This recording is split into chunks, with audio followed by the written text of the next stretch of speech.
Aisling Murphy nació el 6 de julio de 1998 en Tullamore, Irlanda. Era la hija menor de Raymond y Kathleen Murphy, con un hermano y una hermana mayores. Creció en Blue Ball, un pintoresco pueblo irlandés a poco más de 1 hora de Dublín.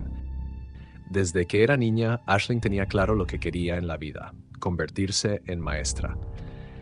Y trabajó incansablemente para hacer realidad ese sueño. En 2021, mientras estaba en su último año de universidad, comenzó a ganar experiencia como profesora en formación en una escuela de Tullamore. Para septiembre de ese mismo año, consiguió su primer trabajo a tiempo completo como maestra de primer grado. Sus compañeros quedaron asombrados con su manera natural de enseñar y conectar con los niños, como si llevara años haciéndolo. Su pasión por su vocación brillaba en todo lo que hacía. En su vida personal, Aisling tenía una relación de más de 5 años con su novio, Ryan Casey. Aunque en un momento se tomaron un tiempo separados, nunca perdieron el contacto y eventualmente volvieron a estar juntos. Desde entonces eran inseparables y ya soñaban con un futuro juntos, hablando incluso de matrimonio. El 12 de enero de 2022, como parte de su rutina diaria, Aisling salió a correr por el Gran Canal, una de sus rutas habituales. Planeaba estar fuera solo un par de horas, despejándose y manteniéndose activa. Pero ese día común y corriente se convirtió en una tragedia inimaginable. Alrededor de las 3 de la tarde, 2 maestras, Jenna Stack y Aoife Marron, caminaban por el mismo sendero cuando algo extraño captó su atención. Vieron una bicicleta tirada junto al camino y poco después escucharon el sollozo de una mujer. En un principio pensaron que alguien estaba herido tras una caída, así que se acercaron a ayudar. Para su horror, lo que encontraron fue una escena desgarradora. Un hombre estaba atacando a una mujer. Al darse cuenta de que no estaban solos, el agresor se levantó y avanzó hacia ellas de manera intimidante, gritándoles que se alejaran. Las maestras, comprendiendo la gravedad de la situación y sin un teléfono para pedir ayuda, que la policía estaba en camino antes de correr hacia una casa cercana en busca de auxilio. Mientras huían, se cruzaron con 2 ciclistas y algunos trabajadores de construcción, a quienes rápidamente alertaron sobre lo que estaba sucediendo. Los obreros se dirigieron al lugar para ayudar, pero cuando llegaron encontraron a Aisling Murphy en el suelo, inmóvil. El agresor ya había huido, dejando pocas pistas tras de sí. Momentos después llegaron la policía y los servicios de emergencia. Lamentablemente confirmaron lo peor: Aisling había perdido la vida. Había sido víctima de un ataque brutal que terminó con su estrangulamiento y 11 heridas de arma blanca en el cuello. Esta tragedia puso fin a una vida llena de sueños, talento y generosidad. Aisling dejó un vacío imposible de llenar en su familia, sus amigos y toda la comunidad irlandesa, que se vio profundamente conmovida por esta irremediable pérdida. Los corredores que presenciaron el ataque dieron detalles del sospechoso a la policía, destacando un elemento que les llamó especialmente la atención: la chaqueta que llevaba. Cerca de la escena del crimen también se encontró una bicicleta de montaña negra y verde, que fue vinculada al atacante de Aisling. Durante una rueda de prensa, la policía irlandesa, conocida como Gardaí, aseguró que estaban buscando a un único sospechoso y que, según sus investigaciones, este era un completo desconocido. Con esa información, los detectives comenzaron su trabajo. Solo unas horas después de hallar el cuerpo de Aisling, detuvieron a un hombre de 40 años. Sin embargo, pronto descubrieron que se trataba de un error y lo liberaron sin cargos poco después. A pesar de su inocencia, el nombre y las fotos de este hombre circularon ampliamente por las redes sociales, convirtiéndolo en blanco de amenazas de muerte. Por seguridad, tuvo que ser colocado bajo protección policial. El caso tuvo una gran repercusión, atrayendo la atención de los medios en Irlanda y toda Europa. Sin embargo, surgieron comentarios insensibles. Hubo quienes llegaron a culpar a Aisling, diciendo que no debería haber estado corriendo en esa zona. Estas palabras causaron muchísimo dolor a su familia y dejaron a la comunidad llena de confusión y frustración. A pesar de todo, miles de personas asistieron a vigilias en su honor, mientras que los estudiantes de la escuela donde trabajaba la recordaron con profundo cariño. 5 días después del asesinato, el 17 de enero, la policía anunció un avance importante en el caso, aunque no reveló muchos detalles. Este giro en las investigaciones ocurrió gracias a un correo electrónico enviado a las autoridades en el que el remitente afirmaba ser el responsable del crimen. La policía rastreó el origen del mensaje y logró identificar al autor. Al investigarlo, descubrieron que esta persona enfrentaba problemas de salud mental y había consumido alcohol en exceso. Durante el interrogatorio confesó que estaba tan ebrio que no recordaba haber enviado el correo y que había perdido el conocimiento después. Finalmente se determinó que no tenía relación alguna con el crimen y fue descartado como sospechoso, llevando la investigación nuevamente a un punto muerto. El funeral de Ashling Murphy se realizó los días 16 y 17 de enero. Primero, su cuerpo fue llevado a la casa de su familia antes de la ceremonia, donde cientos de personas se reunieron en el pueblo y frente a la iglesia para despedirla. Entre los presentes estuvieron el presidente de Irlanda, el ministro de Justicia y varios políticos del país. Como gesto de homenaje, escuelas de todo el país guardaron un minuto de silencio en su memoria. Su novio, Ryan Casey, visiblemente destrozado por la tragedia, expresó frente a todos: "Ashling fue el amor de mi vida y siempre será mi alma gemela". El día del funeral de Ashling, la policía recibió una pista que cambiaría por completo el rumbo de la investigación. Esa misma noche, un hombre llegó al hospital de la ciudad con cortes visibles en el rostro, lo que de inmediato despertó sospechas entre el personal médico. Cuando las enfermeras relacionaron la noticia del asesinato de Ashling con este individuo, no dudaron en informar a las autoridades. Al ser interrogado sobre sus heridas, el hombre afirmó inicialmente que había sido atacado por el mismo agresor de Ashling esa misma noche.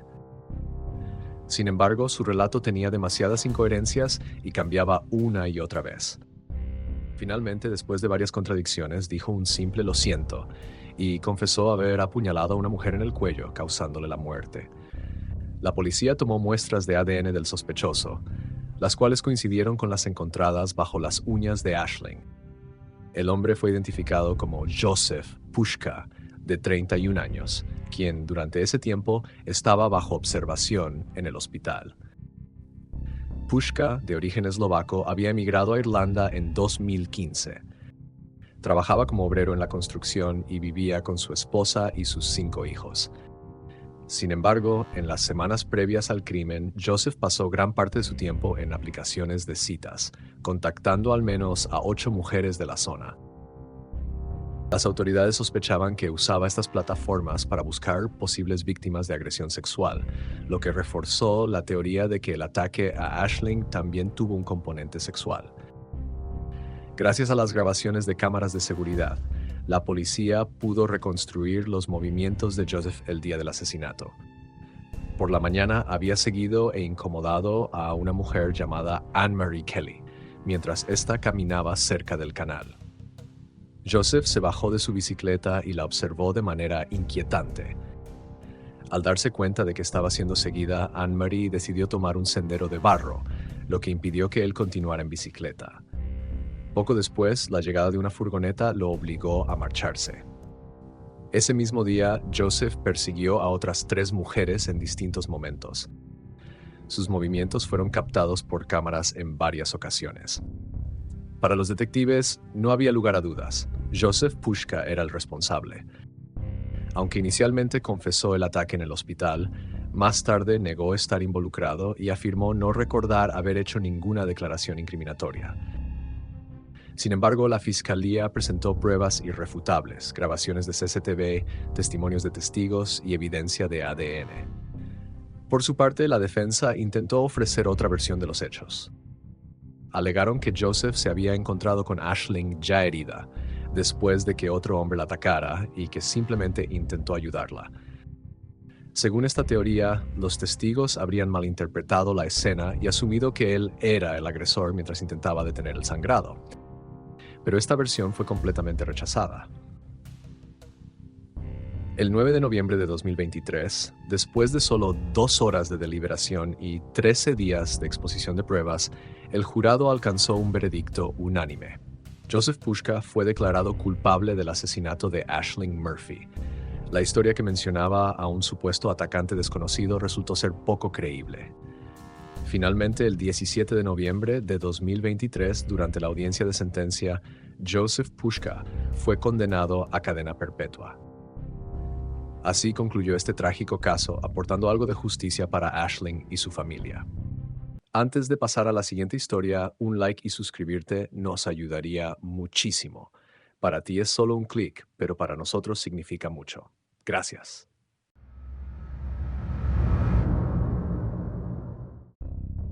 Mackenzie Cowell nació el 1 de abril de 1992 en Washington, Estados Unidos.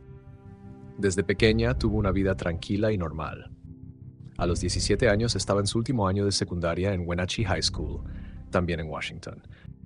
Formaba parte del equipo de baile de la escuela y disfrutaba trabajando como modelo. Su mayor sueño era convertirse en esteticista. El 9 de febrero de 2010, Mackenzie asistió a la Academia de Diseño Capilar, donde solía trabajar regularmente en proyectos relacionados con el modelaje. Esa mañana llegó como de costumbre, pero más tarde le comentó a una amiga que tenía que atender un asunto urgente. Le aseguró que volvería en unos 15 minutos.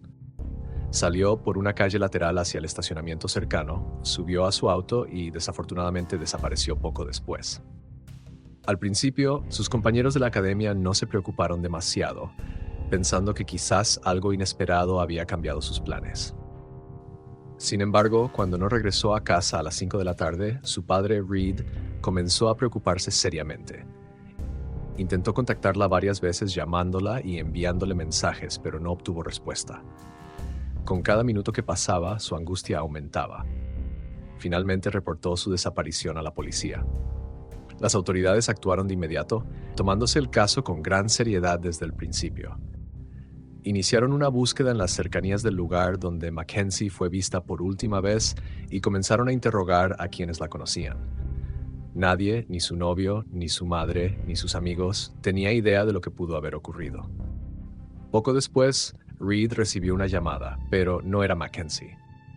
Era un oficial de policía informándole que habían encontrado un auto abandonado en una carretera a unos 8 kilómetros al sur del pueblo. Al verificar las placas, confirmaron que se trataba del vehículo que Mackenzie conducía. El descubrimiento no trajo alivio, sino más preguntas. Dentro del auto encontraron su bolso, pero ni su celular, ni sus tarjetas bancarias, ni sus llaves estaban allí. Además, la ubicación del vehículo no coincidía con ninguna de las rutas habituales que Mackenzie solía tomar, lo que despertó aún más sospechas. La búsqueda se intensificó y se extendió hacia los condados vecinos. Voluntarios y especialistas trabajaron juntos, rastreando cualquier pista alrededor del área donde se encontró el auto. Cerca de este descubrieron una huella, pero desafortunadamente no era lo suficientemente clara como para determinar si pertenecía a Mackenzie o a otra persona. Mientras tanto, la familia de Mackenzie hizo desesperados llamamientos a través de los medios, suplicándole que regresara. La noticia se propagó rápidamente, generando cobertura nacional que atrajo a más voluntarios a unirse a los esfuerzos liderados por su familia y amigos. Lamentablemente, la esperanza se desmoronó por completo el sábado 13 de febrero.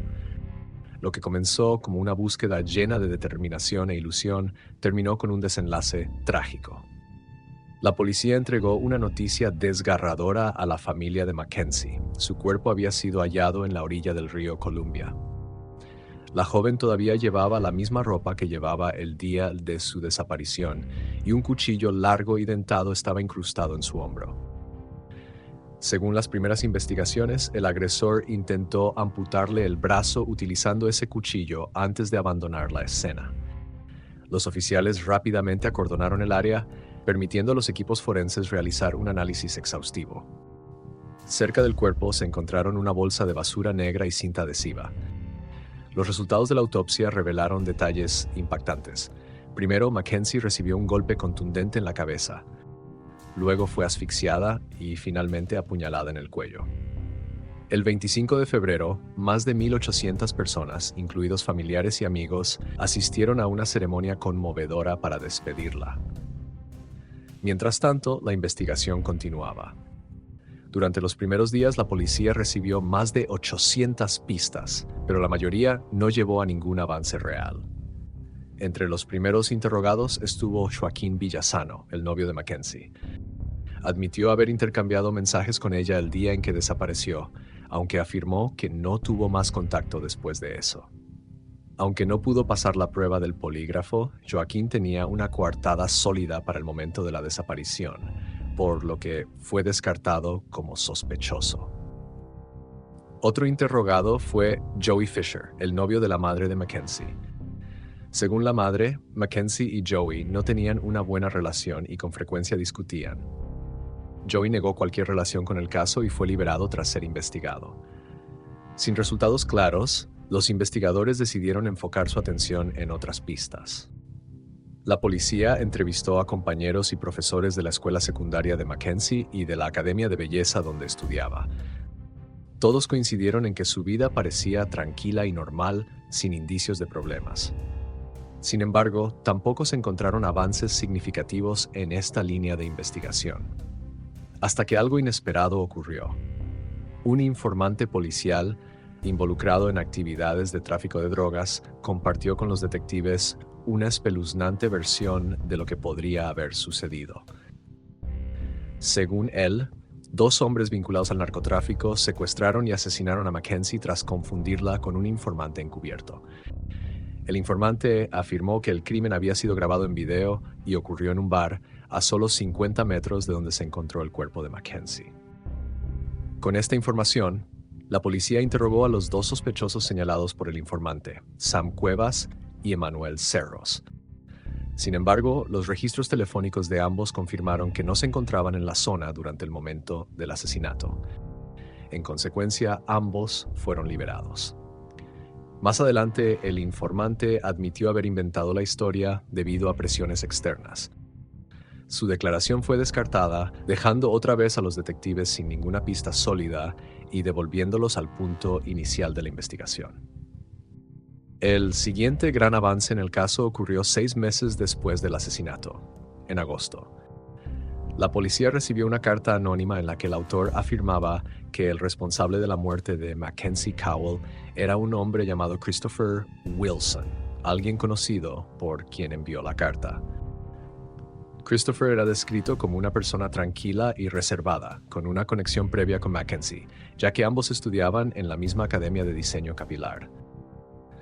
Aunque formaba parte de un círculo social pequeño, quienes lo conocían lo consideraban algo peculiar. La policía lo convocó a declarar y durante el interrogatorio, Christopher negó tener una relación personal con Mackenzie. No obstante, reconoció que ambos asistían al mismo lugar para estudiar. Mostró disposición a cooperar con las autoridades y no dudó en entregar una muestra de ADN, la cual fue enviada al laboratorio forense estatal. Mientras esperaban los resultados, la policía decidió dejarlo en libertad. Pero cuando los resultados llegaron, todo dio un giro inesperado. El ADN encontrado en la cinta adhesiva de la escena del crimen correspondía al de Christopher Wilson. Al enfrentar esta evidencia, su actitud cambió drásticamente. Dejó de colaborar, pidió un abogado y se negó a responder más preguntas. Poco tiempo después, fue arrestado como principal sospechoso del asesinato de Mackenzie Cowell y enfrentó una acusación formal por homicidio en segundo grado.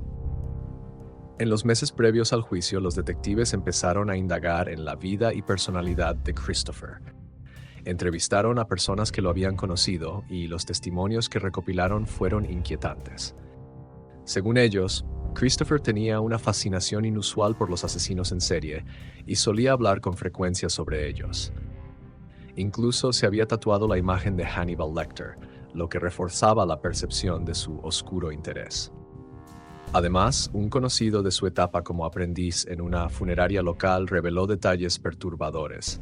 Christopher parecía muy interesado en los cadáveres. Hacía comentarios inquietantes sobre disección y nunca mostraba incomodidad con ese tipo de entorno. Los detectives también analizaron su historial digital y su ubicación el día del crimen. Las señales de las torres de comunicación indicaron que Christopher estuvo cerca del lugar donde se encontró el cuerpo de Mackenzie. Esto reforzó aún más la teoría de la policía, consolidándolo como el principal sospechoso. Con esta nueva evidencia, las autoridades obtuvieron una orden de registro para inspeccionar su antiguo apartamento. Sin embargo, se enfrentaron a un problema. Christopher se había mudado y el lugar había sido meticulosamente limpiado. A pesar de esto, los investigadores no se rindieron. Usaron luminol, un químico diseñado para detectar incluso las menores trazas de sangre. Con esta herramienta, identificaron una reacción positiva en una zona específica de la alfombra. Extrajeron ese segmento para su análisis y los resultados finalmente confirmaron que la sangre pertenecía a Mackenzie Cowell. Este descubrimiento se convirtió en la prueba más contundente contra Christopher Wilson, consolidándolo aún más como el principal sospechoso del asesinato. Para fortalecer su caso, los investigadores volvieron a examinar las grabaciones de las cámaras de seguridad cercanas a la academia. En esas imágenes, identificaron a un hombre que parecía ser Christopher Wilson. Aunque no había pruebas directas que lo relacionaran con un encuentro con Mackenzie en ese momento, su presencia en el área resultaba sumamente sospechosa.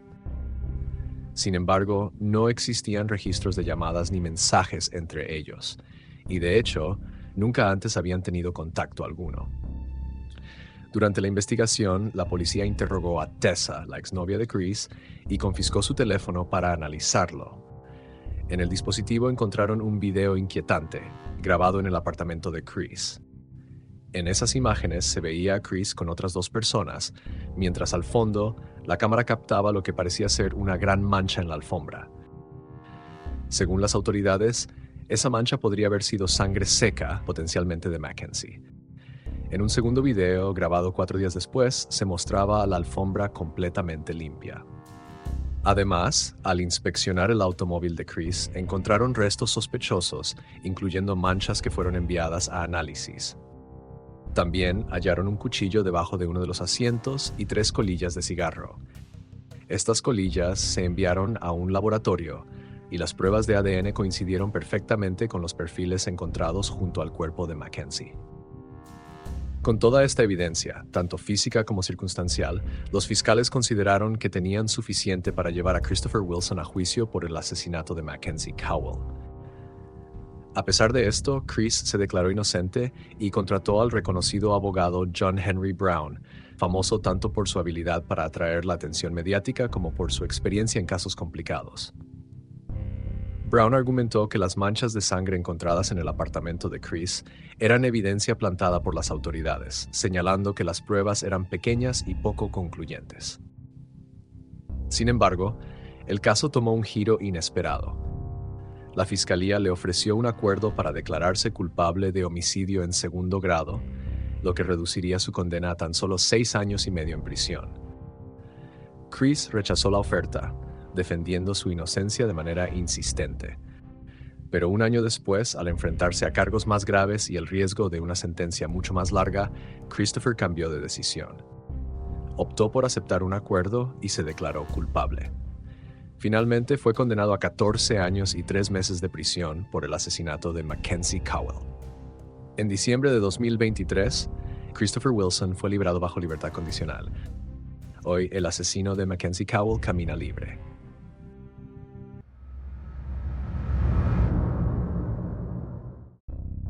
Suzanne Louise von Richthofen nació 3 de noviembre de 1983 en São Paulo, Brasil, una de las ciudades más grandes y vibrantes del país, reconocida tanto por su impacto cultural como por su peso económico. Creció en un entorno privilegiado, rodeada de una familia respetable y destacada en la sociedad. Su padre, Manfred, un ingeniero exitoso con raíces alemanas, y su madre, Maricia, una renombrada psiquiatra, pertenecían a la élite profesional del país. Antes de establecerse en Brasil, la pareja había pasado una temporada en Alemania, consolidando sus carreras y fortaleciendo sus lazos. Suzanne fue la primogénita del matrimonio y 4 años después llegó su hermano menor, Andreas. Criada en un ambiente acomodado, disfrutó de una infancia colmada de privilegios y oportunidades.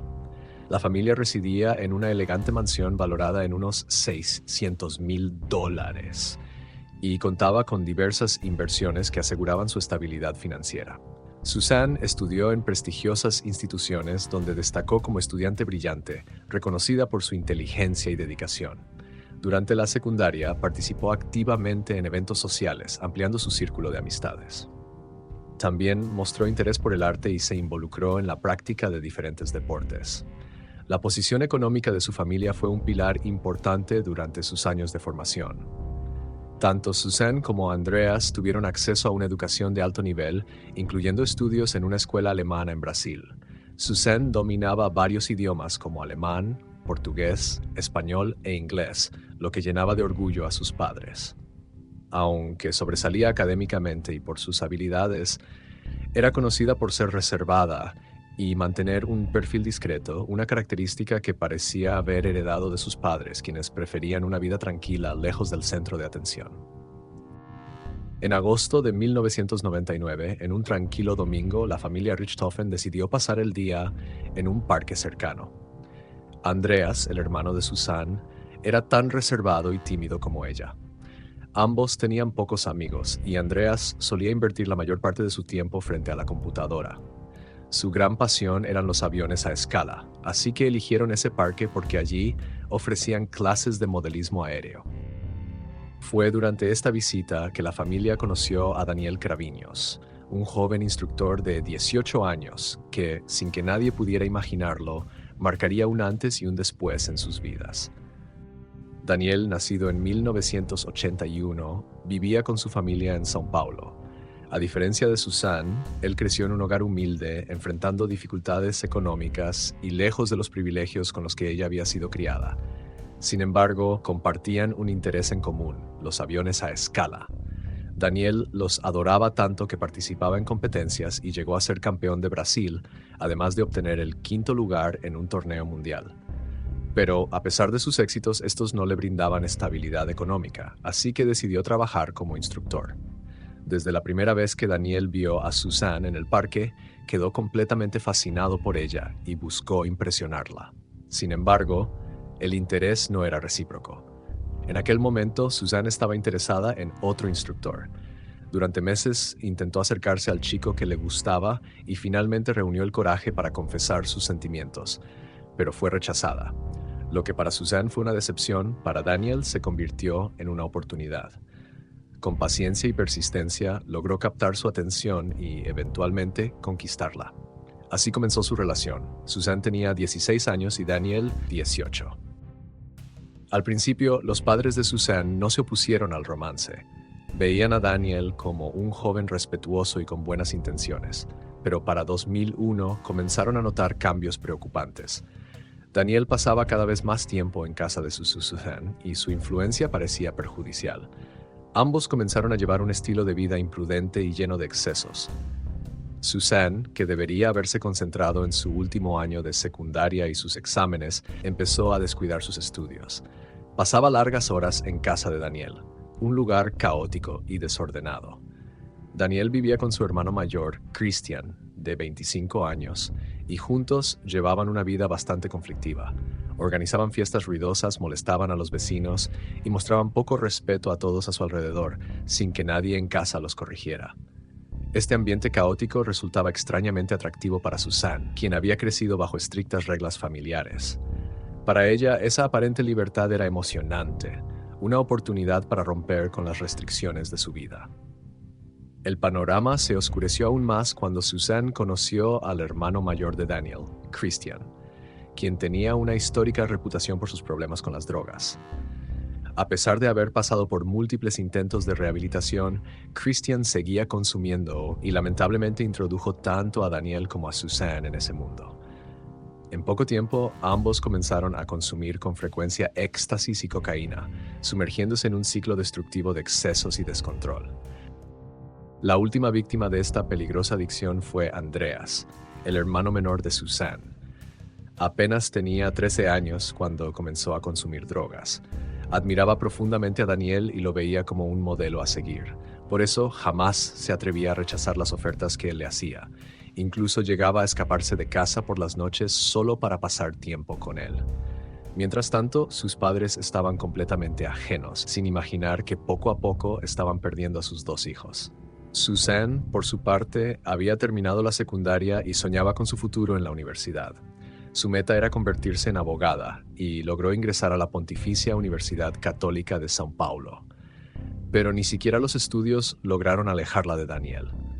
Aunque él no era estudiante, se las arreglaba para colarse en sus clases e incluso en las excursiones universitarias.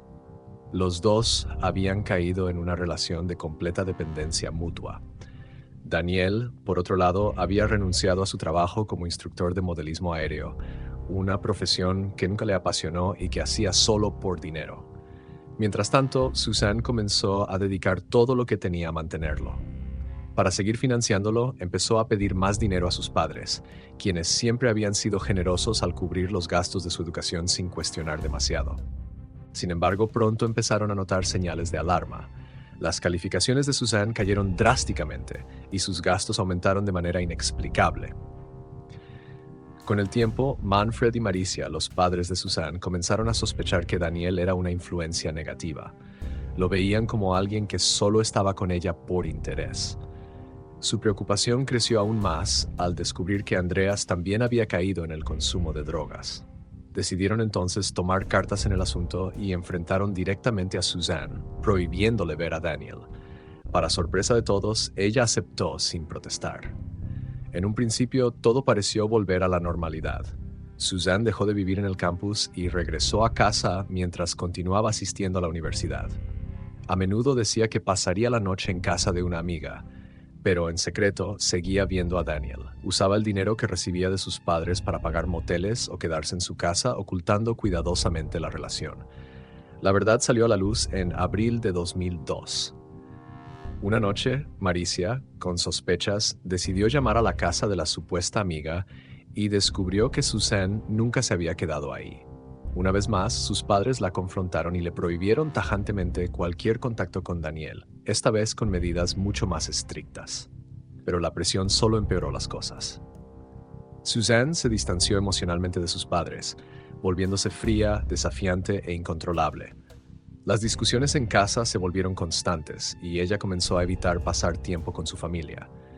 Sin embargo, mientras la tensión aumentaba, Suzanne empezó a idear un plan. En su mente, la única manera de liberarse del control de sus padres era separarlos. Entonces comenzó a generar conflictos dentro del hogar, buscando distraerlos y desestabilizarlos emocionalmente. En una ocasión, le dijo a su madre que su padre, Manfred, estaba teniendo una aventura con otra mujer. Como la relación entre Manfred y Maricia ya estaba tensa, inicialmente ella le creyó. Con el tiempo, Maricia descubrió que todo era mentira. Esta traición terminó por destruir la relación entre madre e hija, intensificando aún más el ambiente tóxico y explosivo dentro del hogar. La familia entera estaba al borde del colapso. En julio de 2002, la familia von Richthofen tenía planeado un viaje por Europa. Sin embargo, Suzanne decidió no acompañarlos, ya que tenía otros planes en mente. Quería aprovechar la ausencia de sus padres para que Daniel, su novio, se mudara a la casa, además de organizar fiestas y consumir drogas sin límites. Pero cuando sus padres regresaron y descubrieron lo que había ocurrido, la situación explotó. Furiosos, le dejaron claro que era su casa y que debía respetar las reglas. Si Suzanne quería vivir de esa manera, tendría que hacerlo en su propio apartamento y por cuenta propia. Pero Suzanne no estaba dispuesta a ceder. De hecho, exigió que sus padres le compraran una casa, algo a lo que ellos se negaron rotundamente.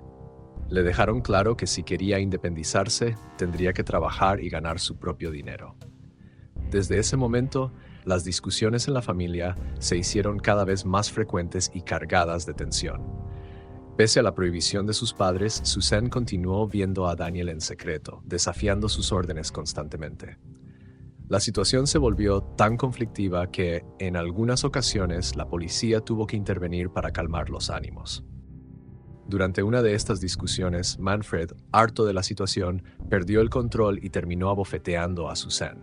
Mientras tanto, Daniel no hacía nada por tranquilizar las cosas. Al contrario, echaba leña al fuego, intensificando aún más el resentimiento de Suzanne hacia sus padres.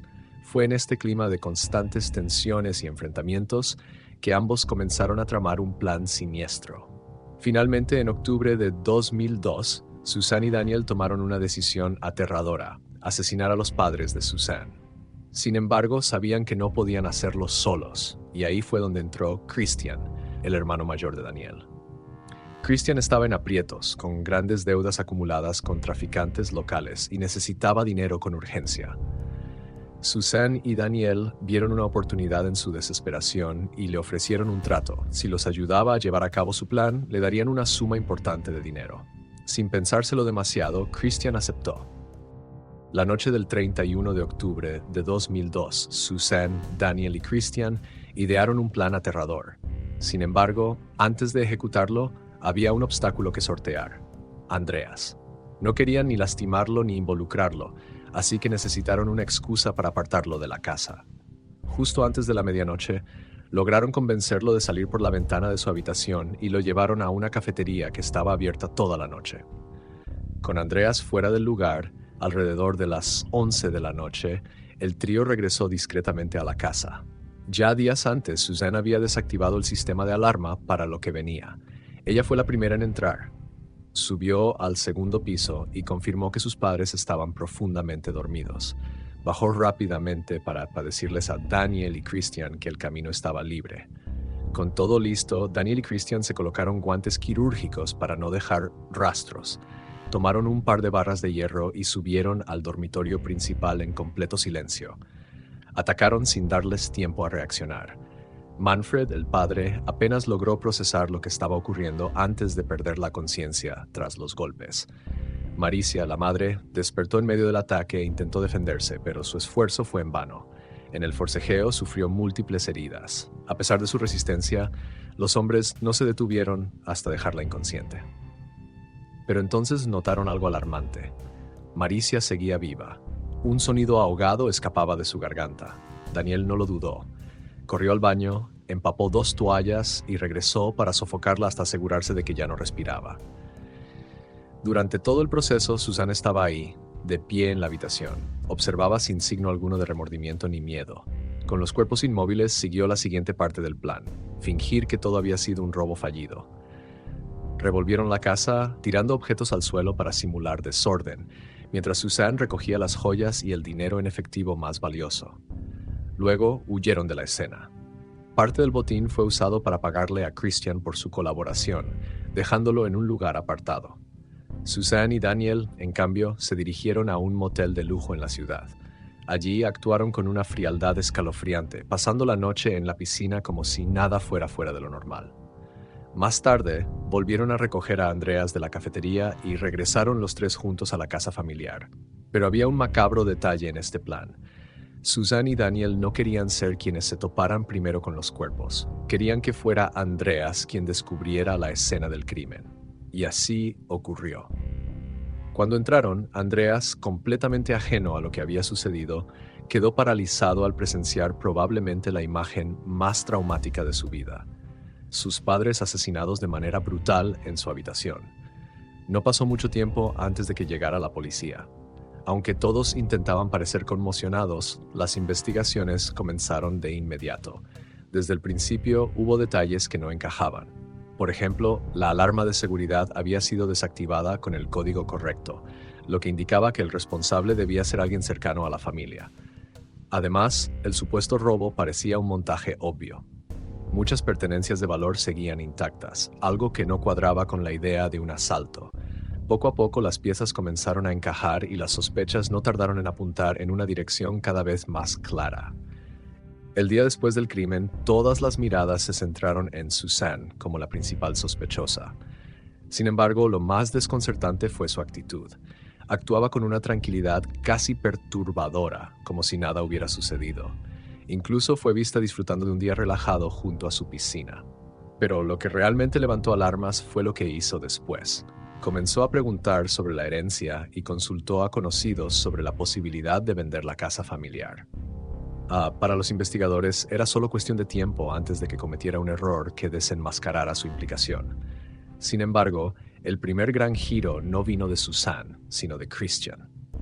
Días después del crimen, usó parte del dinero recibido para comprarse una motocicleta, lo que inmediatamente alzó sospechas. Y cuando fue llamado a testificar, no soportó la presión. Terminó confesando todo. Poco después, Christian Craviños, Daniel Craviños y Susanne von Richthofen fueron arrestados y acusados de llevar a cabo el escalofriante doble homicidio de Manfred y Maricia. Lo que nadie vio venir fue lo que ocurrió después. En una decisión judicial sumamente polémica, Susanne fue liberada esa misma semana. Esto desató un escándalo mediático. La opinión pública, influenciada por su imagen de joven ingenua, empezó a creer que ella era una víctima manipulada por Daniel, quien ya tenía antecedentes cuestionables. El proceso judicial se extendió por más de 4 años, durante los cuales Susanne no pudo acceder a la herencia familiar. A lo largo de este tiempo, intentó proyectar la imagen de una víctima arrepentida, asegurando en varias ocasiones que había sido manipulada. Pero su estrategia dio un giro drástico cuando, durante una entrevista en su casa, un micrófono captó a su abogado susurrándole que debía llorar frente a las cámaras. Esta revelación enfureció a muchos, especialmente a quienes aún le daban el beneficio de la duda. Finalmente, el juicio llegó a su fin. Los 3 fueron declarados culpables del crimen. Susanne y Daniel recibieron una sentencia de 40 años de prisión, mientras que Christian fue condenado a 38 años. Pero incluso tras este desenlace, la historia estaba lejos de terminar. Desde la prisión, Susanne continuó siendo un foco de atención mediática. Anunció que apelaría su condena y lucharía por una reducción de la misma. En 2014, cuando tenía 30 años, comenzó una relación con Sandra Bleed, otra reclusa condenada por homicidio. Durante su tiempo en prisión, se le otorgaron permisos de salida y en ocasiones fue vista en fiestas, lo que generó gran controversia. Para muchos, era inaceptable que alguien que había planeado el asesinato de sus propios padres gozara de tales privilegios. Por otro lado, los hermanos Craviños tomaron caminos diferentes tras su tiempo en prisión. Christian fue liberado en 2017, formó una familia y tuvo un hijo. Un año después, Daniel obtuvo libertad condicional y también decidió casarse. Finalmente, el 11 de enero de 2023, Susanne von Richthofen salió en libertad. Pero Susanne no tardó en volver a estar en el centro de atención. A los pocos meses de quedar libre, abrió una cuenta de Instagram que rápidamente ganó miles de seguidores. Además, empezó a vender ropa hecha a mano, lo que desató una nueva ola de indignación. Para muchos, resultaba incomprensible cómo alguien con su pasado lograba seguir acaparando tantos reflectores.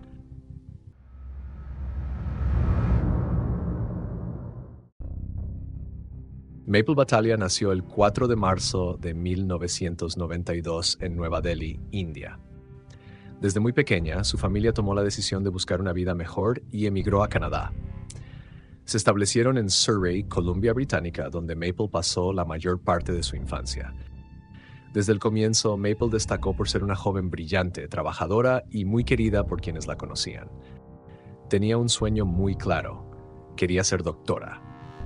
Pero Maple también tenía un lado creativo que la hacía única. Poco a poco comenzó a explorar el mundo del modelaje y la actuación mientras construía una reputación como una persona llena de carisma y talento. Cuando ingresó a la universidad, seguía viviendo con su familia mientras asistía a clases todos los días, trabajando arduamente hacia su meta de convertirse en médico.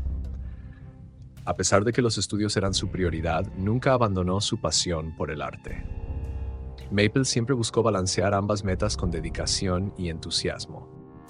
Participó en concursos de belleza y proyectos de modelaje, logrando destacar por su energía contagiosa y su evidente potencial. Todo parecía ir bien hasta la trágica noche del 27 de septiembre de 2011. Maple salió de su casa rumbo a la biblioteca del campus para estudiar con un amigo hasta tarde. Todo transcurrió con normalidad hasta alrededor de la 1 de la madrugada, cuando se despidió de su compañero y caminó hacia el estacionamiento donde tenía su auto. Fue en ese momento que el horror se desató. Un vecino que vivía cerca del campus informó haber oído sonidos que describió como explosiones. Al asomarse por la ventana, alcanzó a ver un coche alejándose a gran velocidad. Poco después, los disparos alarmaron a otros vecinos, quienes llamaron al 9111 mientras salían a ver qué ocurría. Allí encontraron a Maple tirada en el suelo. Había recibido 5 disparos, 3 de ellos en el abdomen. Además, presentaba cortes en la cabeza, lo que indicaba que también había sido atacada con un arma blanca. Un cuchillo de cocina fue encontrado cerca de su cuerpo, complicando aún más la investigación. Los servicios de emergencia llegaron rápidamente y trasladaron a Maple al hospital local. Lamentablemente, a pesar de los esfuerzos de los médicos, ella no pudo sobrevivir. Maple perdió la vida pocas horas después a la corta edad de 19 años, dejando a su familia destrozada y sumiendo a toda su comunidad en un profundo estado de conmoción. Su asesinato conmocionó no solo al campus universitario, sino a toda la ciudad. Fue un golpe devastador, tanto por la brutalidad del ataque como por el lugar donde ocurrió, el estacionamiento del campus, un lugar que solía percibirse como seguro.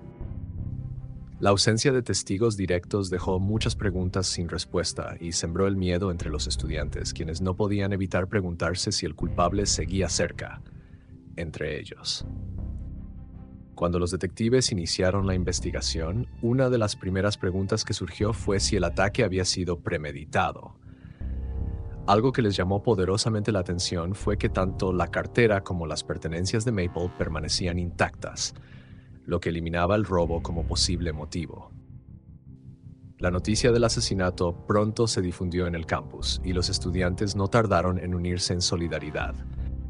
Mientras tanto, la universidad actuó rápidamente, ofreciendo servicios de apoyo y asesoramiento a quienes lo necesitaran. Por otro lado, la policía contactó a la familia de Maple para intentar averiguar si alguien podría haber tenido razones para hacerle daño.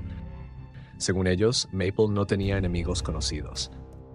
Sin embargo, mencionaron a una persona en particular que levantó sospechas, su exnovio Gurjinder Dhaliwal, más conocido como Gary, un joven de 20 años.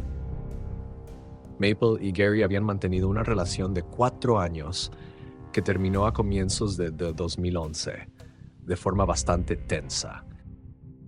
Y aquí es donde las cosas empiezan a ponerse turbias. La ruptura fue consecuencia de la infidelidad de Gary, algo que dejó a Maple profundamente dolida y que finalmente provocó el fin de la relación. Amigos cercanos confirmaron que su relación ya era complicada mucho antes de la separación. Las discusiones eran frecuentes y, después de la ruptura, la situación se tornó aún más sombría. Gary comenzó a acosarla obsesivamente, enviándole cientos de mensajes. Y no es una exageración. En una sola noche llegó a enviar más de 300 mensajes. Además, intentaba estar al tanto de los movimientos de Maple a través de otros amigos, preguntando constantemente dónde estaba y con quién. Hubo un incidente particularmente alarmante fuera de un club nocturno. Gary, en un arrebato, escupió a uno de los amigos de Maple. Cuando ella intentó intervenir, él golpeó a otro de sus amigos, dejándolo tirado en el suelo. Este fue un punto de quiebre que requirió la intervención de la policía. Gary fue arrestado por agresión y se le prohibió contactar nuevamente a Maple. Después de eso, aparentemente, no se supo nada más de él, al menos según los registros oficiales. Un amigo involucrado en aquel altercado declaró que se encontraba en la biblioteca en el momento del ataque y no había presenciado lo ocurrido. A pesar de sus esfuerzos iniciales, los detectives obtenían pocos detalles sobre lo que realmente pasó esa noche. Sin embargo, un testigo clave aportó una pista crucial. Desde su ventana vio el coche del atacante y la dirección en la que huyó. Aunque no pudo identificar la matrícula con claridad, las cámaras de seguridad del campus se convirtieron en piezas fundamentales para avanzar en el caso. Estamos hablando de más de 100 cámaras, muchas de ellas con una resolución bastante alta. La policía incluso publicó algunos fragmentos del material recopilado, pidiendo ayuda al público mientras seguían entrevistando a personas cercanas a Maple. Las amigas que estaban con Maple esa noche acudieron enseguida a declarar. Al analizar las imágenes de seguridad, los detectives encontraron una pieza clave del rompecabezas.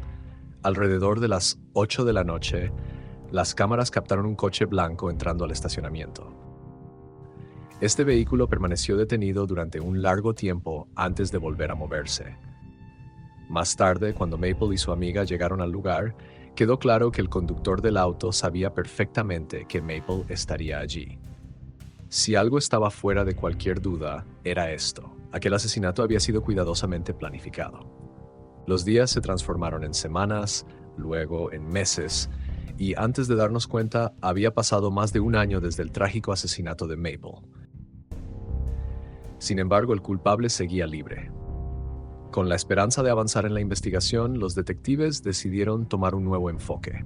Volvieron a interrogar al público y pidieron a cualquier persona, incluso con la información más pequeña, que se acercara. Y así, el caso cobró un nuevo impulso. Tras meses de exhaustiva investigación, los detectives empezaron a entrevistar a todas las personas del área que poseían un coche parecido al involucrado en el crimen. Poco a poco, las piezas del complicado rompecabezas empezaron a encajar. Hacia finales de 2012 encontraron una conexión clave. Un estudiante llamado Gursimar Bedi, amigo cercano de Gary, había alquilado un Dodge justo antes del asesinato. Según los registros, lo rentó el 25 de septiembre de 2011 y lo devolvió el 28 de septiembre. Y lo más llamativo, Gary había estado presente cuando Gursimar recogió el vehículo. Pero había algo más que levantó sospechas. Gursimar, quien entonces tenía solo 21 años, llevó el coche a un lavado poco después del ataque.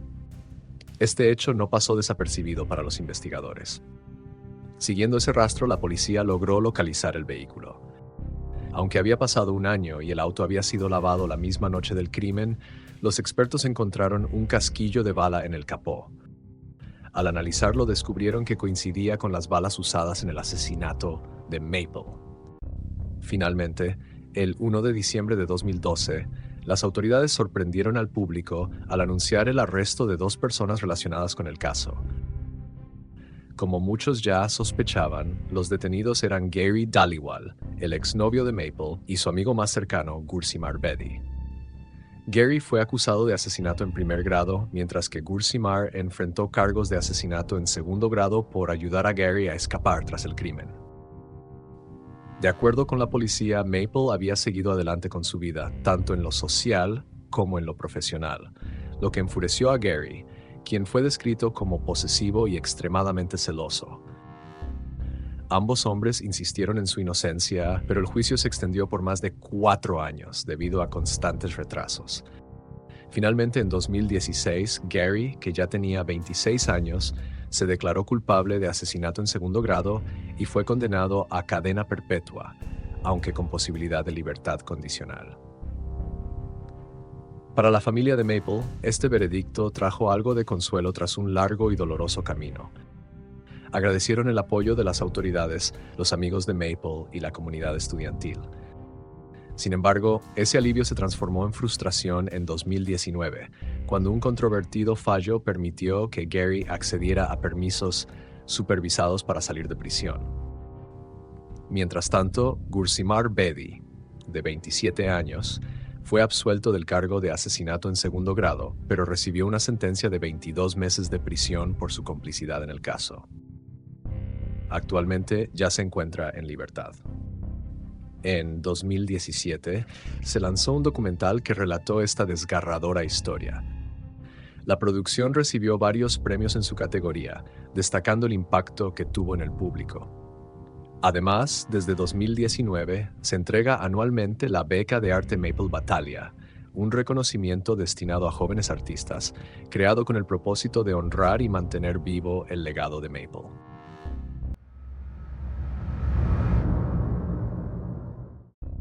Estíbaliz Carranza nació el 6 de septiembre de 1978 en la animada Ciudad de México. Creció en un hogar cálido y lleno de alegría junto a su hermano y sus padres. Sin embargo, esa felicidad no tardó en desmoronarse. Su padre, Armando, un periodista valiente que siempre hablaba con franqueza, se convirtió en un objetivo peligroso al criticar abiertamente al gobierno mexicano. Una noche, el mundo de Estíbaliz dio un giro inesperado cuando soldados irrumpieron en su casa durante un operativo sorpresa, marcando un antes y un después en sus vidas. Ante el constante acoso y las amenazas, la familia Carranza no tuvo más opción que dejar todo atrás en busca de seguridad. Finalmente, se asentaron en Barcelona, España, con la esperanza de comenzar de nuevo. Pero lejos de ser un refugio tranquilo, la vida en el extranjero fue más complicada de lo esperado. Los problemas económicos afectaron profundamente a Armando y, como consecuencia, a la dinámica familiar. Por otro lado, este enfrentó su propio desafío, adaptarse a un ambiente totalmente diferente. Le costaba hacer amigos y sentirse parte de la comunidad, lo que aumentaba su sensación de aislamiento. Por si fuera poco, la relación con su padre no ayudaba. La personalidad controladora y distante de Armando solo incrementaba la tensión y la ansiedad de Esti, al punto de romper el vínculo entre ellos y despertar en ella oscuros pensamientos hacia él desde temprana edad. Con el tiempo, Esti decidió tomar control de su destino. Se mudó a Barcelona para estudiar economía en la universidad. Durante esos años conoció a su primer gran amor, una relación que duró lo mismo que su carrera. Aunque lo que más deseaba era formar una familia, su pareja no compartía ese sueño ni estaba dispuesto a comprometerse de esa manera, lo que finalmente llevó a la ruptura. En busca de un verdadero nuevo comienzo, Esti decidió dejar España y se mudó a Múnich, Alemania.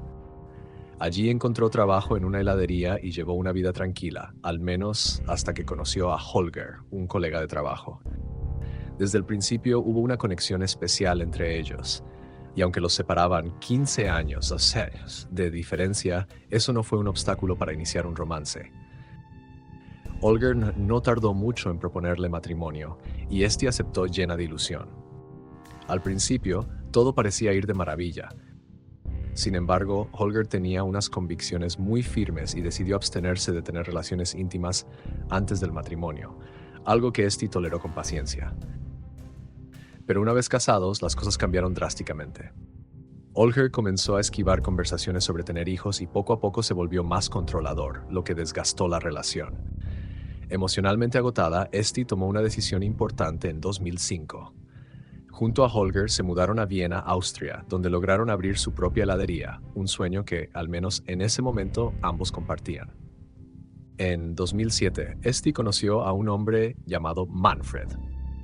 Lo interesante de esta historia es que este encuentro tuvo lugar mientras aún estaba casada con Holger. Al igual que su esposo, Manfred era mayor que ella y trabajaba como vendedor de máquinas de helado. Se conocieron durante una de sus visitas a la heladería y no pasó mucho tiempo antes de que Esti se sintiera atraída por él. Sin que Holger se diera cuenta, los dos comenzaron una relación clandestina. Sin embargo, Manfred pronto se cansó de mantener todo en secreto. Él quería algo más serio, así que le dio un ultimátum a Esti: debía dejar a su esposo. Sorprendentemente, ella aceptó sin pensarlo mucho. Cuando le pidió el divorcio a Holger, su reacción la tomó desprevenida. Aceptó sin objeciones ni discusiones. Aunque curiosamente, Holger no tenía prisa por mudarse del apartamento. Mientras se llevaba a cabo la separación, Esti continuó trabajando en la heladería, mientras Holger se pasaba los días encerrado en casa, completamente absorto en sus videojuegos. El 27 de abril de 2008, todo cambió. Ese día, Esti regresó del trabajo y tuvo una fuerte discusión con Holger. Durante la pelea, él dijo algo que reflejaba lo dependiente que era de ella. Algo como: sin ti, no soy nada. Aunque la tensión era evidente, la situación pareció calmarse y Holger regresó a su habitación para seguir jugando. Pero entonces, Esti vio algo que lo cambiaría todo. Una de las armas de Holger estaba sobre la mesa. Fue un impulso. Sin dudarlo, tomó el arma y le disparó 2 veces por la espalda. Holger murió al instante. Lo que vino después fue impactante. Con una sorprendente frialdad, Esti siguió con su vida como si nada hubiera ocurrido. Al día siguiente, charlaba con sus vecinos con total naturalidad. Y al ver que nadie sospechaba nada, decidió encubrir el crimen. Derramó una botella de alcohol sobre el cuerpo de Holger y le prendió fuego, con la intención de reducirlo a cenizas. Pero el plan no salió como esperaba. En lugar de un incendio devastador, las llamas provocaron una enorme nube de humo que alarmó a los vecinos. Estos llamaron a los bomberos de inmediato. Cuando los bomberos llegaron, Esti los recibió con una calma impresionante. Con una sonrisa, les dijo que era un accidente menor en la cocina, que solo se le había quemado la comida. Les resultó creíble y se fueron sin cuestionarla. Pero con su plan frustrado, tuvo que improvisar. Cortó el cuerpo en pedazos y lo guardó en el congelador de su casa. Luego, para asegurarse de que nadie lo encontrara, trasladó los restos a la heladería y los escondió entre los montones de helado. Su terrible secreto quedó bien oculto. Durante 2 años, Esti vivió como si nada hubiera pasado. Mientras tanto, su relación con Manfred empezó a deteriorarse. Los celos y las inseguridades comenzaron a dominarla. Esti estaba convencida de que él la engañaba. Un día revisó su teléfono y encontró lo que tanto temía: fotos comprometedoras con otras mujeres y mensajes de sitios de citas. La rabia se apoderó de ella.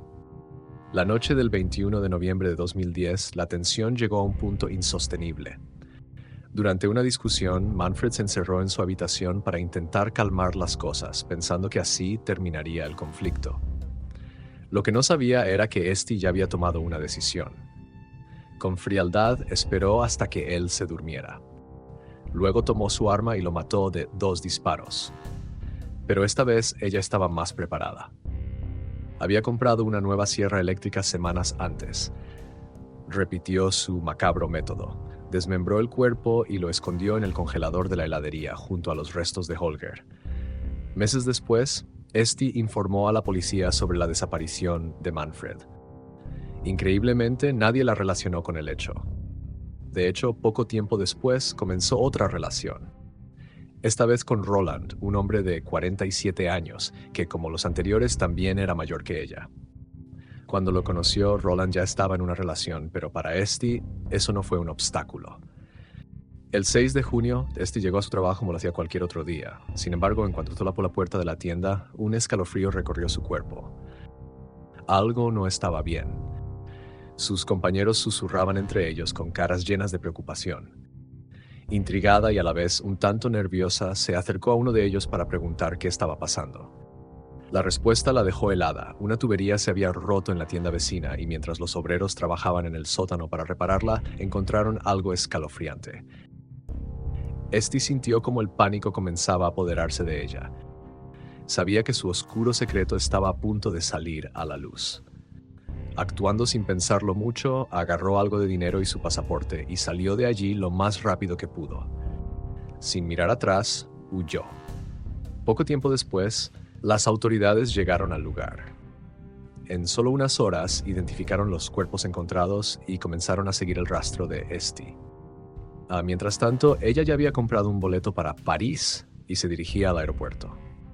Pero el miedo de que la policía la estuviera esperando en la terminal la llevó a cambiar de plan. En un movimiento improvisado, tomó un taxi con destino a Italia, donde logró mantenerse escondida durante 4 días. El oscuro capítulo en la vida de Estíbaliz Carranza llegó a su fin el 10 de junio. Fue arrestada en Italia y extraditada a Austria. Durante el interrogatorio no intentó negar lo ocurrido. Confesó los 2 asesinatos con una franqueza que dejó atónitos a los investigadores. Lo más impactante de todo llegó después de su evaluación médica mientras estaba en la comisaría. Esti estaba embarazada de 2 meses. Y la sorpresa no terminó ahí. El padre del bebé resultó ser Roland, su cómplice en el pasado. A principios de 2012, mientras esperaba su juicio, Esti y Roland decidieron casarse, y poco después ella dio a luz a su hijo desde la prisión. Ese mismo año, en julio, un informe psiquiátrico determinó que Esti era un peligro excepcional para la sociedad y que al cometer los crímenes estaba completamente consciente de sus actos. El juicio se llevó a cabo en noviembre de 2012, donde fue condenada a cadena perpetua por el doble homicidio. Más tarde, las autoridades evaluaron nuevamente su nivel de peligrosidad y concluyeron que era extremadamente alto. Por esta razón, en 2017 fue trasladada de una prisión para mujeres a una de máxima seguridad para hombres. Así se cerró el último capítulo de la inquietante historia de Estíbaliz Carranza.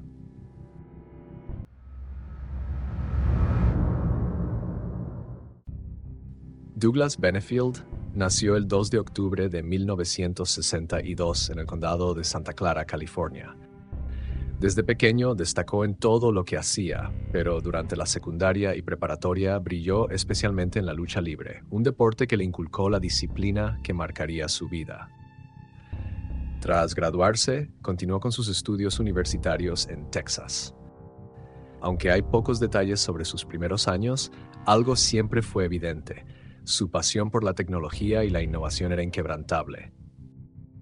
Su vida dio un giro importante cuando decidió unirse a la Marina de los Estados Unidos como piloto. Gracias a su habilidad excepcional, se ganó un lugar destacado, completando misiones vitales con gran éxito.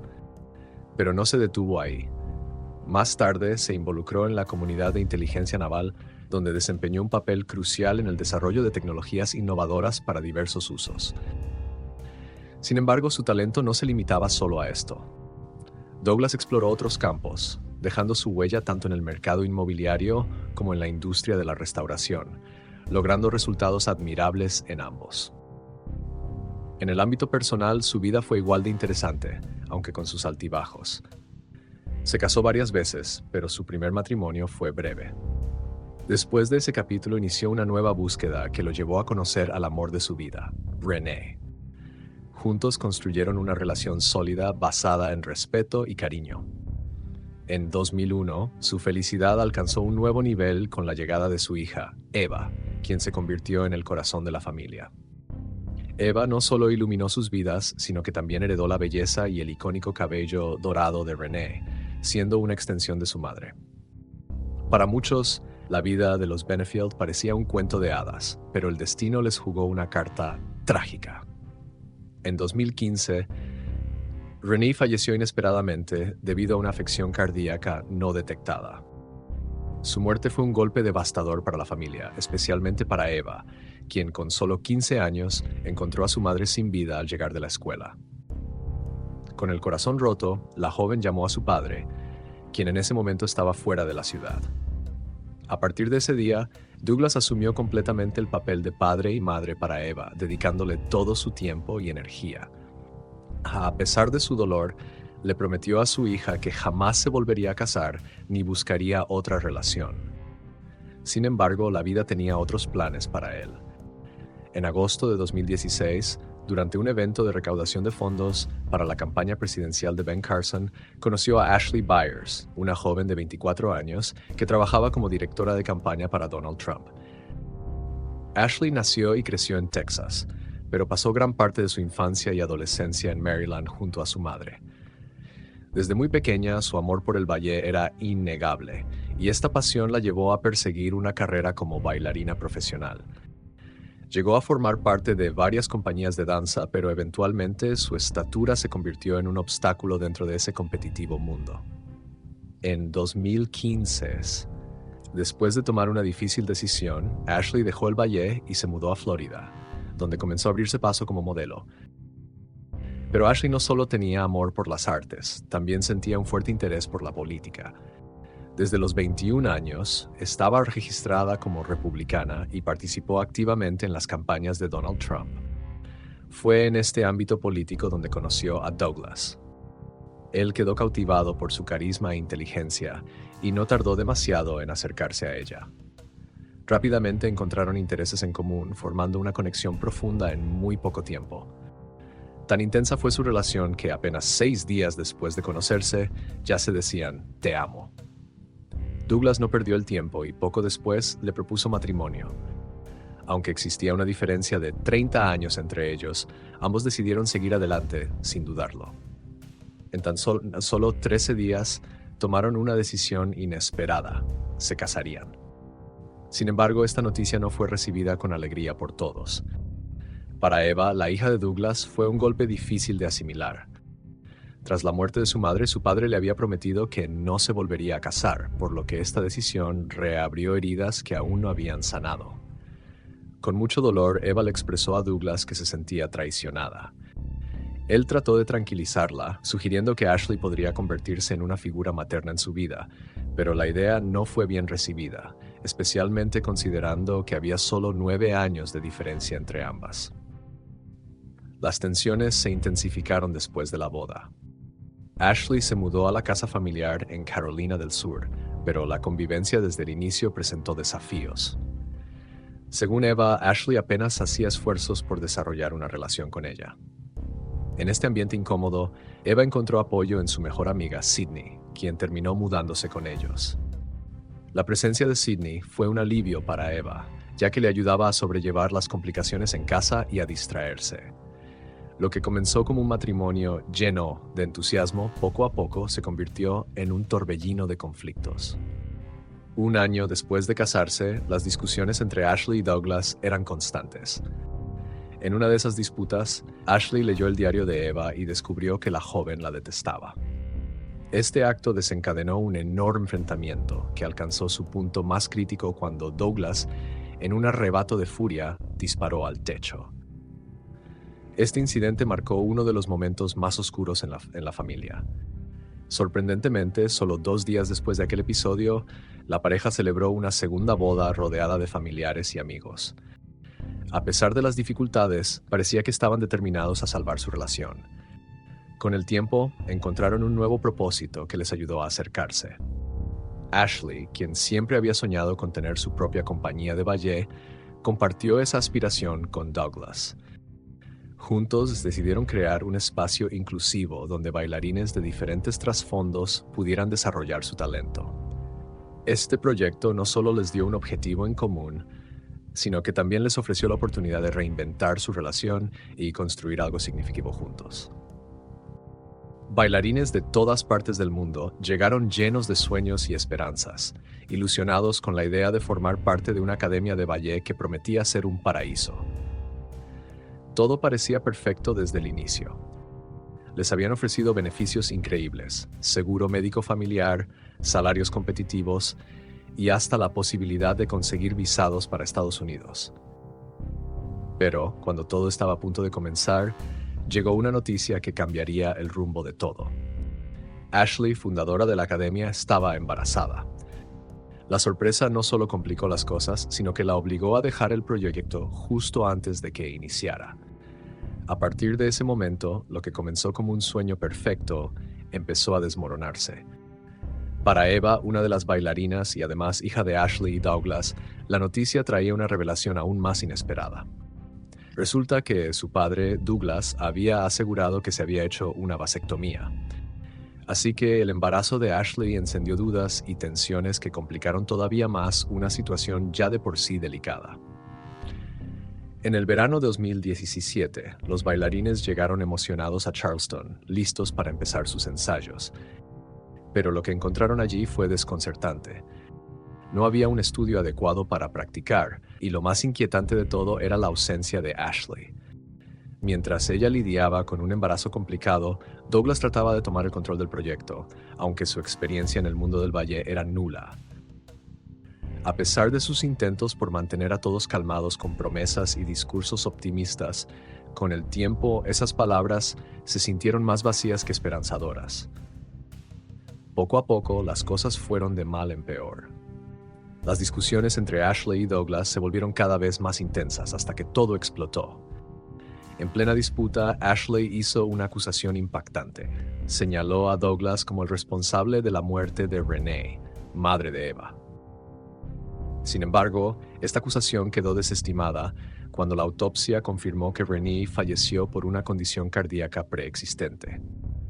El 17 de septiembre, el drama subió otro nivel. Ese día, Douglas llegó a casa y encontró una nota devastadora en la sala de estar. Ashley se había ido. En la carta lo acusaba de ser manipulador y controlador. Te amo, pero desde que supe que estoy embarazada no dejo de sentirme inquieta. Tu comportamiento psicótico e irracional me asusta. Me preocupa mi seguridad y la de nuestro hijo. No me busques o tendré que llamar a la policía y pedir una orden de restricción, escribió Ashley con contundencia. Su partida no marcó el final del conflicto. Ashley presentó una denuncia ante los servicios de protección infantil, acusando a Douglas de ser un padre negligente. Argumentó que sus constantes viajes le impedían ocuparse de Eva como debía. Sin embargo, tras una investigación a fondo, las autoridades concluyeron que no existía evidencia de negligencia en el hogar. Entre tanto caos, Douglas luchaba por mantener a flote la academia. Llegó a invertir su dinero personal para pagar a los bailarines, pero era evidente que el proyecto estaba destinado al fracaso. Finalmente, en 2017, el American National Ballet anunció que Ashley Benefield ya no formaba parte de la organización. Sin embargo, los que conocían los detalles sabían la verdad. No fue una renuncia. Douglas la había despedido. El 23 de octubre, Douglas tomó una decisión que generaría bastante polémica. Intentó persuadir a los bailarines para que firmaran un acuerdo de confidencialidad, asegurándoles que era por su propio beneficio. Sin embargo, la realidad era completamente distinta. En secreto, Douglas planeaba despedirlos. Todo escaló rápidamente y cuando la prensa cuestionó a Ashley sobre el tema, ella se lavó las manos por completo, culpando a Douglas de todo. Esto dio inicio a un intercambio de acusaciones entre ambos, que solo intensificó la tensión. Pero Ashley no se detuvo ahí. Después de insinuar que Douglas podría estar implicado en la muerte de Renee, lo acusó de algo todavía más escandaloso: intentar envenenarla a ella y a su bebé en camino. Según su declaración a la policía, Douglas le había enviado té como regalo de cumpleaños, el cual, presuntamente, contenía sustancias tóxicas. Sin embargo, cuando se realizaron las pruebas de laboratorio, no encontraron rastro alguno de veneno.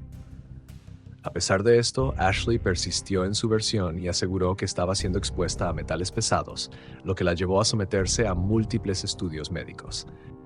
Su preocupación fue tal que los médicos le recomendaron un parto por cesárea, y finalmente su hija nació 3 semanas antes de lo previsto.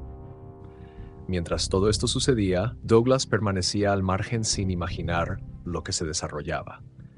Ashley logró convencer a los médicos de ser una víctima de abuso y se internó en un hospital bajo un nombre falso. Incluso en el certificado de nacimiento de la bebé, el nombre de Douglas no figuraba como el padre. Aunque la niña nació sana, Ashley continuó llevándola al hospital, convencida de que sufría intoxicación por metales pesados. Cuando Douglas se enteró de todo, su indignación fue enorme. Decidió acudir a los tribunales para luchar por la custodia de su hija. Como era de esperarse, el juez desestimó las acusaciones infundadas de Ashley y dictaminó una custodia compartida. Curiosamente, tras este fallo, la relación entre ambos empezó a mejorar. Por el bienestar de su hija, comenzaron a comunicarse de manera más cordial. Incluso, Douglas tomó una decisión inesperada. Se mudó a un complejo residencial en Florida para estar más cerca de Ashley y la pequeña Inez, con la intención de reconstruir su familia. Sin embargo, ese sueño se esfumó rápidamente. Durante una visita, Douglas notó que Ashley llevaba un anillo de compromiso diferente al que él le había dado. Intrigado, contrató a un detective privado y sus sospechas se confirmaron. Ashley estaba en una relación con otra persona. Esto fue la gota que colmó el vaso, y Douglas finalmente decidió solicitar formalmente el divorcio, al recordar que legalmente seguían casados. Pero Ashley no iba a quedarse de brazos cruzados. En un último y desesperado intento de arruinar a Douglas, lo acusó de abuso sexual hacia su hija. Sin embargo, al igual que sus acusaciones anteriores, no tenía pruebas ni fundamentos para respaldarla. Y cuando parecía que todo estaba perdido, Douglas tomó una decisión que dejó a todos boquiabiertos. Anunció a sus amigos y familiares que él y Ashley estaban dispuestos a intentarlo una vez más. Con esperanzas de empezar de cero y reconstruir su vida juntos, planearon mudarse a Maryland. ¿Cómo terminará esta historia? Solo el tiempo podrá responder. Mientras todo esto ocurría, Eva cumplió 18 años y comenzaba a trazar su propio camino, aunque aún contaba con el apoyo económico de su padre. La noche del 27 de septiembre de 2020, Douglas y Ashley estaban en casa, ocupados con los últimos detalles de la mudanza. Por otro lado, la madre de Ashley salió a dar un paseo con su nieta en el cochecito. Unos minutos después, un vecino escuchó gritos desgarradores provenientes del apartamento. Alarmado, decidió llamar al 911. Poco tiempo después, otro vecino también contactó a emergencias, reportando que Ashley Benefield llegó a su puerta pidiendo ayuda. County 911, what is the address of your emergency? Hi, my address is 11327 White Rock Terrace. Okay, can you repeat that for me to make sure I have it correctly? The house next door, honey, what's your address? Okay, it's right next door to me. She just came over. Her strange husband attacked her, and she says she shot him. Now, we've not gone over there yet. Okay, what's his name? Who? What is his name? His name is Doug Benefield. Okay. I have not gone over there. I'm not Okay, going to go back. I don't want you to go over there. Stay on the line just one moment. I'm going to connect you over to Sheriff's Dispatch, okay? Okay. One moment. Calm down, honey. Calm down. What is your name, sir? My name's John Sant. KMT. I live next to Office Dispatch on a recorded line. This is Gabby. How can I help you? Hey, Gabby. It's Karen. On the 11327, I have John Singer on the phone. He's saying the neighbor came over, female neighbor. It was a domestic. She shot her husband. Okay. Well, my door's locked, so in case he isn't, he can't get up. I'm also armed if he does come over and try to harm her, just so everybody knows. Okay. I'm kind of concerned with her mother and the little girl might get back there and find this whatever happened. Don't go out there, honey. Come on. I know. Come on, honey. Sit down. I know. Yeah. Estaba armada y decía haber disparado a su esposo en defensa propia. En la llamada al 911 se podían escuchar los gritos de Ashley de fondo, intensificando la tensión del momento. Los paramédicos llegaron rápidamente al lugar y encontraron a Douglas aún con vida, pero en estado crítico.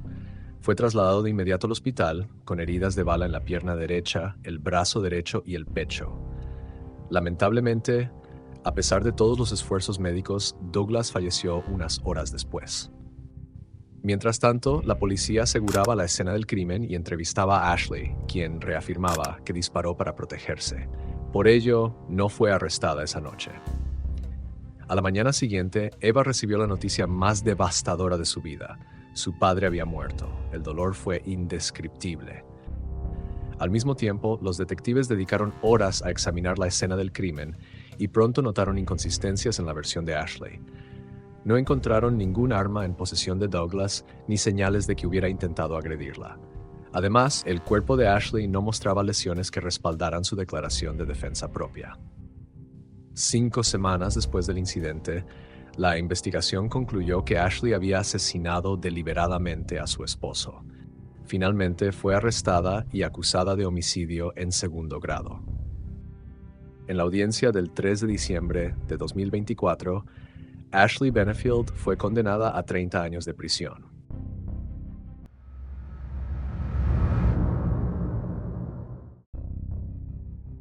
Tara Grinstead nació el 14 de noviembre de 1974 en Hawkinsville, Georgia. Hija de Bill y Bennett Grinstead, creció con su hermana Anita en lo que describen como una infancia feliz. Sin embargo, con el tiempo, sus padres se separaron y su padre se casó nuevamente con Connie Cox. Desde pequeña, Tara destacó por su belleza y carisma. Con una estatura de poco más de 1.60 metros, sus amigos la animaron a participar en concursos de belleza. Estos concursos no solo le permitieron coronarse como Miss Tifton, sino también financiar sus estudios universitarios con los premios que ganaba. Tras graduarse en Georgia College, Tara se mudó a Osceola, donde comenzó a trabajar como profesora de historia en una escuela local. Durante el día enseñaba con una pasión contagiosa y por las noches trabajaba en su programa de doctorado. Su amabilidad y dedicación hicieron de ella una persona muy querida entre sus colegas y estudiantes. De hecho, un alumno la describió como una maestra increíble que hacía que la historia cobrara vida, mientras que otro confesó que fue su inspiración para convertirse en profesor de historia. El sábado 22 de octubre de 2005, Tara asistió como espectadora a un certamen de belleza para apoyar a las participantes. Más tarde, esa noche, fue a una barbacoa en casa de un amigo que vivía a solo unas 8 cuadras. Alrededor de las 11 de la noche regresó a su casa, pero algo no encajaba. A la mañana siguiente, su familia intentó contactarla varias veces sin éxito. Alarmados, pidieron a Heath Dykes, un amigo cercano de Tara, que pasara a revisar cómo estaba. Heath fue a su casa, tocó la puerta en repetidas ocasiones e incluso dejó hasta 20 mensajes de voz, pero nunca obtuvo respuesta. Finalmente, decidió irse. El lunes 24 de octubre la preocupación aumentó. Tara no se presentó a dar clases, algo completamente fuera de lo común. Sus alumnos la esperaban, pero ella simplemente no apareció. Fue entonces cuando sus compañeros de trabajo alertaron a la policía, quien realizó una inspección en su vivienda. Lo que encontraron fue inquietante. Aunque no había signos de entrada forzada, la escena era extraña. El teléfono de Tara estaba en su habitación, junto a una lámpara rota en la mesa de noche y un collar roto en el suelo. Curiosamente, solo faltaban su bolso y sus llaves. Afuera, su coche estaba en el garaje, pero con las puertas abiertas. Lo que más desconcertó a los investigadores fue el estado del vehículo. El asiento del conductor estaba reclinado, como si alguien más lo hubiera manejado, y había restos de barro seco en las llantas. Un vecino mencionó que el garaje estaba vacío la noche del domingo, pero unas horas después vio que el coche había regresado. Además, otro testigo afirmó haber visto una camioneta negra estacionada cerca, con una persona en su interior. Incluso sus mascotas daban señales de que algo extraño había ocurrido. Su perro, Dolly, estaba solo en el jardín, mientras que su gato, Herman Talash, seguía dentro de la casa. Esto era raro, ya que Tara jamás dejaba solos a sus animales por largos periodos. La investigación reveló que el teléfono de Tara recibió una llamada desde un teléfono público cercano, pero no se dejó ningún mensaje. Tampoco hubo indicios en sus movimientos financieros, ya que ni sus tarjetas de crédito ni su cuenta bancaria registraron actividad reciente. Durante una exhaustiva inspección en la casa de Tara, la policía notó que el dormitorio estaba completamente desordenado. Sin embargo, hubo algo que llamó especialmente su atención. Bajo el edredón descubrieron manchas de sangre seca. En el jardín delantero hallaron un guante, y en el marco de la puerta estaba atrapada una tarjeta de presentación. Tras realizar un análisis forense, se determinó que el guante contenía ADN de Tara y de un hombre desconocido. En cuanto a la tarjeta, esta pertenecía a Heath Dykes, el oficial que la familia había enviado la noche anterior para comprobar cómo estaba Tara. La dejó allí como señal de que había pasado por la casa. Mientras todo esto sucedía, la comunidad de Osceola se unió en un esfuerzo masivo para encontrar a Tara. Familiares, amigos y vecinos trabajaron sin descanso, distribuyendo carteles de personas desaparecidas y ofreciendo una recompensa de $100,000 por cualquier pista que ayudara a resolver el caso. Pero lo más inquietante era el tiempo perdido. Ya habían pasado alrededor de 36 horas desde la última vez que alguien vio a Tara hasta que la policía llegó a su casa. Un margen de tiempo crítico, considerando que en casos de desapariciones las primeras 48 horas son las más importantes. Uno de los primeros nombres que apareció en la lista de sospechosos fue Marcus Harper, el exnovio de Tara. Marcus, un exoficial de policía con experiencia militar en misiones internacionales, mantuvo una relación de 6 años con ella. Sin embargo, en el otoño de 2005, la relación terminó porque Marcus no se sentía listo para casarse. Aunque la ruptura fue muy difícil para Tara, ambos mantuvieron el contacto. A raíz de esta conexión, la policía lo consideró un sospechoso inicial y rápidamente lo convocaron a declarar. Marcus presentó una coartada sólida respaldada por varios testigos que confirmaron sus movimientos la noche de la desaparición, lo que llevó a los investigadores a descartarlo como sospechoso. El segundo nombre en la lista era Anthony Vickers, cuya relación con Tara había sido bastante complicada. Anthony tenía un historial problemático. En una ocasión trató de entrar a la fuerza en la casa de Tara, lo que resultó en su arresto y una orden de restricción en su contra. Su obsesión con Tara era evidente, lo que lo puso bajo el radar de los investigadores. Durante su interrogatorio, Anthony afirmó que su relación con Tara era únicamente de encuentros íntimos. Sin embargo, al no hallar pruebas concluyentes para confirmar su versión y con Tara aún desaparecida, los investigadores optaron por no priorizar esta línea de investigación en aquel momento. Por último, apareció un tercer sospechoso, Heath Dykes, el oficial que visitó la casa de Tara la noche en que desapareció. Pronto comenzaron a circular rumores en la comunidad sobre una supuesta relación extramarital entre Heath y Tara.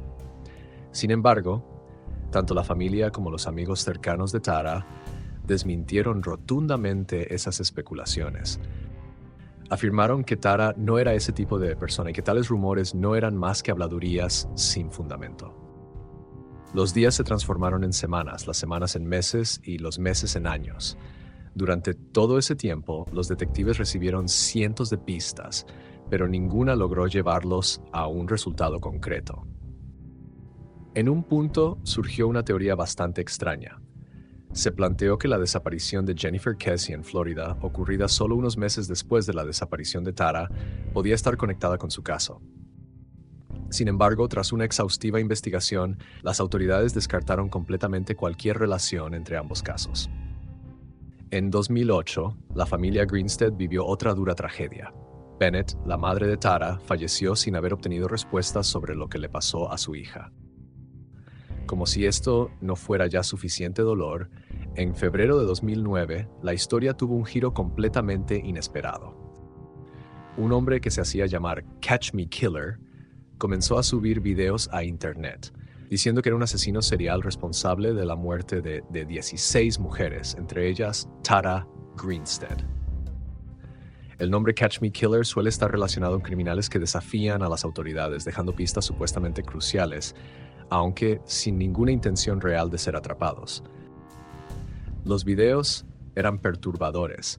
Aunque este hombre distorsionaba tanto su rostro como su voz, las autoridades lograron identificarlo.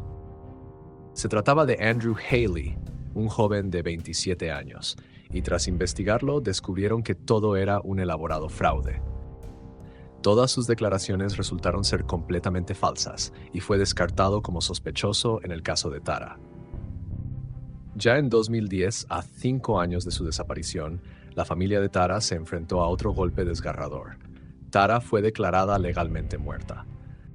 A pesar de esto, la Oficina de Investigación de Georgia FBI aseguró que el caso seguía abierto y que cualquier nueva pista sería investigada a fondo. 12 años llenos de dudas transcurrieron, pero en 2017 surgió una esperanza inesperada. Una mujer llamada Brooke Sheridan acudió al FBI con información crucial.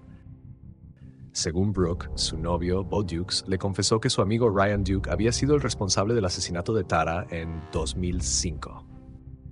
Ella explicó que él había contado esta historia de forma casual durante una conversación entre amigos tiempo atrás. Con esta confesión, las autoridades actuaron de inmediato. Ryan Duke fue arrestado y llevado a un interrogatorio. Para sorpresa de todos, en menos de 2 minutos, confesó haber matado a Tara y renunció a su derecho a un abogado.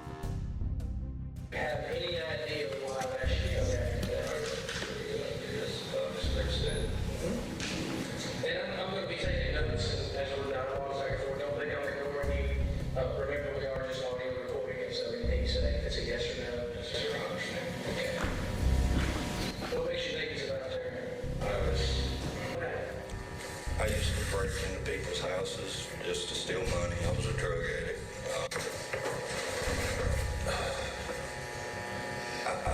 I've been drinking. I was high. I don't remember everything clearly. Okay. But I was stealing from a purse. And she snuck up on me and I hit her. I didn't mean to. Purely reactionary, but and I ran. I didn't know what else to do. En una rueda de prensa, los investigadores confirmaron su detención y lo acusaron de homicidio, robo y encubrimiento de un cadáver. Según la versión que dio Ryan, esa noche había entrado a la casa de Tara con la intención de robar, sin saber que ella estaba ahí. Mientras buscaba dinero entre sus cosas, Tara lo sorprendió y comenzó a gritar. En un acto de desesperación, él la estranguló. Después de lo ocurrido, pidió ayuda a su amigo Bo Dukes para deshacerse del cuerpo. Durante la reconstrucción de los hechos, Ryan llevó a los detectives al lugar donde supuestamente habían dejado los restos. Allí encontraron restos humanos calcinados en una pila de madera. It kind of had to be open, right? Because y'all were worried about catching fire to the woods? Yes, sir. It was open, but said it was 10, 15 feet in front of it, like a thick part like that. Like I said, it's been a decade, though. I mean, And you haven't been back out here? no, sir. There's a pile of wood over there. It could be. It looks like there's a pile of wood in there.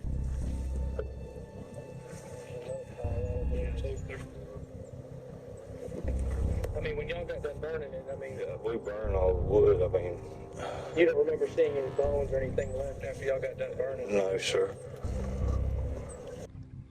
Las pruebas forenses también jugaban en su contra. El guante de látex hallado en el jardín de Tara el día de su desaparición contenía su ADN. Sin embargo, el caso dio otro giro sorprendente cuando, apenas 2 días después de haber confesado, Ryan se retractó. En esta nueva versión afirmó que él no había matado a Tara y que su única implicación fue haber ayudado a encubrir el crimen. El juicio de Ryan Duke comenzó el 19 de marzo de 2019, exactamente 14 años después del crimen. Durante el proceso se presentaron todas las pruebas al jurado, y una de las figuras clave fue la doctora Alice Gooding, una reconocida antropóloga forense. Ella testificó sobre los restos óseos encontrados en el área de búsqueda, los cuales incluían fragmentos de un dedo del pie, dientes, vértebras y partes del cráneo. Según su análisis, los huesos estaban gravemente calcinados, mostrando tonalidades negras y grises, lo que indicaba una exposición a un fuego intenso.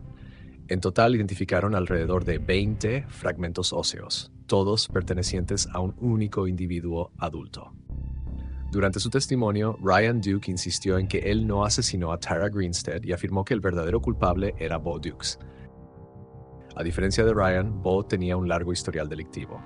En 2013, fue acusado de conspirar contra el ejército de los Estados Unidos. Años más tarde, enfrentó cargos por robo y se reveló que había enviado material del Departamento de Defensa a su casa. Lo sentenciaron a prisión y al cumplir su condena, se le asignaron horas de servicio comunitario. Pero sus problemas legales no terminaron ahí. Meses antes de que su exnovia Brooke lo implicara en el caso de Tara, Bo había sido acusado de violación y posesión ilegal de armas. Aunque salió bajo fianza en Año Nuevo de 2019, secuestró y agredió a 2 mujeres. La policía tardó 5 días en localizarlo y arrestarlo. El juicio de Bo Duke se inició 2 meses después del de Ryan. Durante el proceso, su primo y un amigo cercano testificaron que Bo les había confesado su participación en el asesinato de Tara. I'm thankful for this opportunity to address the court. To the Tara Greenstead family, I'm truly sorry. Your long suffering has been unimaginable. My actions were cowardly, callous, and cruel. I was more interested in self-pity and self-preservation than doing the right thing for Tara and for you. I pray for your forgiveness. A lo largo del juicio, ambos acusados se culpaban entre sí, argumentando que solo ayudaron a deshacerse del cuerpo. El juicio de Bo duró 4 días y concluyó con una condena de 25 años de prisión por encubrimiento de homicidio. Finalmente, después de 3 años de enfrentamientos legales, en 2022, Ryan Duke recibió su sentencia. This is Ryan Alexander Duke. We, the jury, find the defendant count 1, malice murder, not guilty. Count 2, felony murder, not guilty. Count 6, concealing death of another, guilty. It is signed this day, May 20th, 2022. Aunque nunca se recuperó el cuerpo completo de Tara, los investigadores determinaron que los restos encontrados probablemente eran de ella. Antes de terminar el video, queremos informarte que el video de la izquierda contiene contenido perturbador y está recomendado solo para usuarios adultos. Por otro lado, la lista de reproducción de la derecha está formada por videos que han sido muy apreciados por ustedes.